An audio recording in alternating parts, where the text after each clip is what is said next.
కర్నూలు జిల్లా మంత్రాలయ మండలం సుంకేశ్వర్లో వాంతులు విరేచనాలతో 45 మందికి అస్వస్థతకు గురయ్యారు. కలుషిత నీరు తాగి వాంతులు విరేచనాలతో జ్యోతి అనే బాలిక మృతి చెందింది.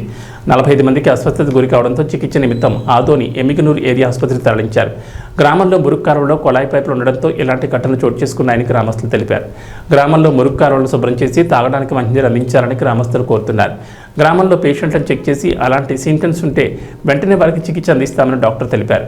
చిన్నపిల్లలకు ఎక్కువ శాతం వాంతులు విరేచనాలు రావడంతో తల్లిదండ్రులు భయాందోళనకు గురవుతున్నారు. టీడీపీ నేత రాఘవేందర్ రెడ్డి సుంకేశ్వరి గ్రామ వీధుల్లో శుభ్రత గురించి అడిగి తెలుసుకున్నారు.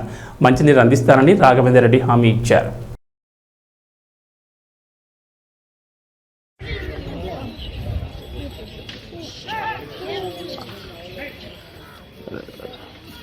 కనబడుతుంది.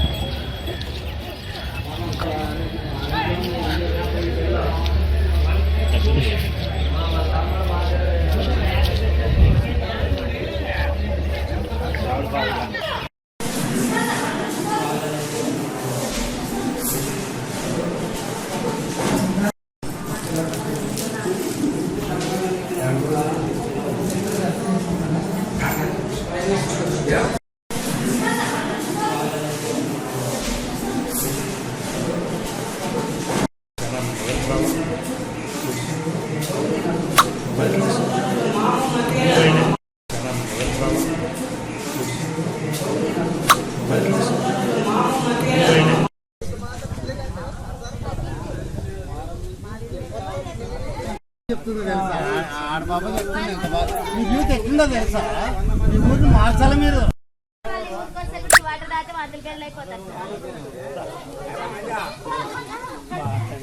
ఫ్రైడే ప్రోగ్రామ్ అవుతుంది. ఆ ఫ్రైడేలో ఈ కాలువల ఫోటోలు తీయమంటారు, తీస్తాము. తీసి పెట్టిన తర్వాత